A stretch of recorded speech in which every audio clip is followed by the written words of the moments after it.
আজি ৰাহুল গান্ধী ডাঙৰীয়া যিবিলাক কৰ্ম আৰু ভূপেন বৰা ডাঙৰীয়া যিবিলাক কৰ্ম কাজ আপোনালোকে দেখিছে, সেই কৰ্ম কাজত এইটোৱে দেখা পায় যে যিটো দল নেকি এটা ৰাষ্ট্ৰীয় দল বুলি ক'ব পাৰি, বহু পুৰণি দলে, সেই দলটো তেওঁলোকৰ স্বভাৱ চৰিত্ৰৰ কাৰণে আজি বহুখিনি অৱনমিত হৈ আছে।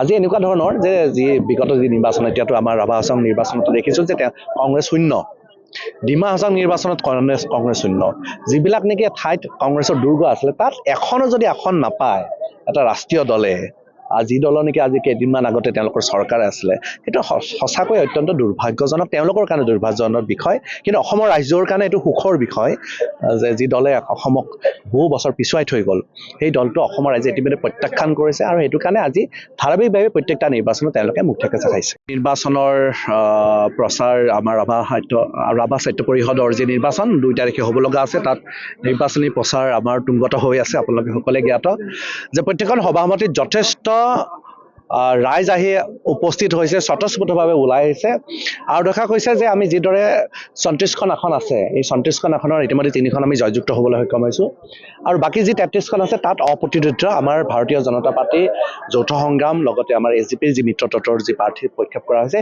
এই 33টা সমষ্টিতে আমাৰ জয়যুক্ত হ'ব। আমাৰ 34খন আসনে আমি পাবলৈ সক্ষম হ'ম আৰু ইয়াৰ লগে লগে আমাৰ পলাশবাৰী সমষ্টিৰ অন্তৰ্গত আমাৰ 5টা চিট আছে। এই 5টা চিটতে ভাৰতীয় জনতা পাৰ্টিৰ মিত্ৰজোঁটে নিশ্চিতভাৱে বিপুল ভোটত জয়যুক্ত হ'বলৈ সক্ষম হ'ব। আজি আমাৰ ৰাণীত এইমাত্ৰ আমাৰ 34 নম্বৰ ৰাণী সংসদীয় পৰিষদীয় সমষ্টিৰ আমাৰ এখন সভা হৈ গ'ল।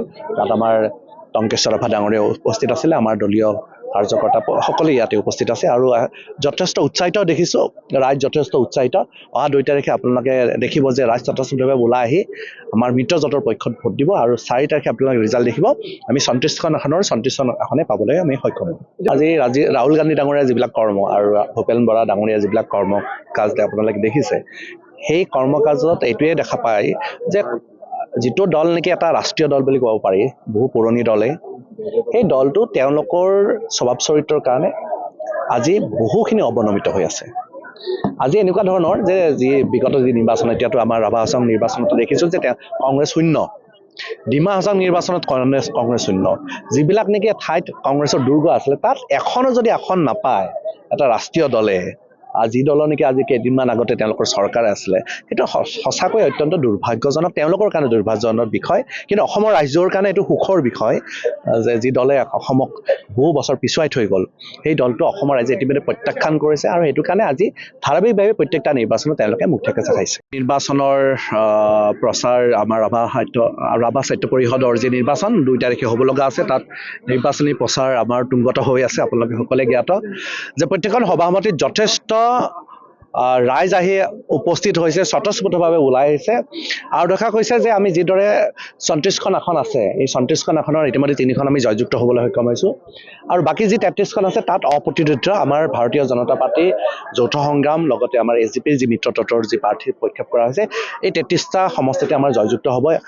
আমাৰ 34খন আসনে আমি পাবলৈ সক্ষম হ'ম আৰু ইয়াৰ লগে লগে আমাৰ পলাশবাৰী সমষ্টিৰ অন্তৰ্গত আমাৰ 5টা চিট আছে। এই 5টা চিটতে ভাৰতীয় জনতা পাৰ্টিৰ মিত্ৰজোঁটে নিশ্চিতভাৱে যিকোনো খবৰৰ বাবে যোগাযোগ কৰক 7099017330 লগতে 7099017110 নম্বৰত।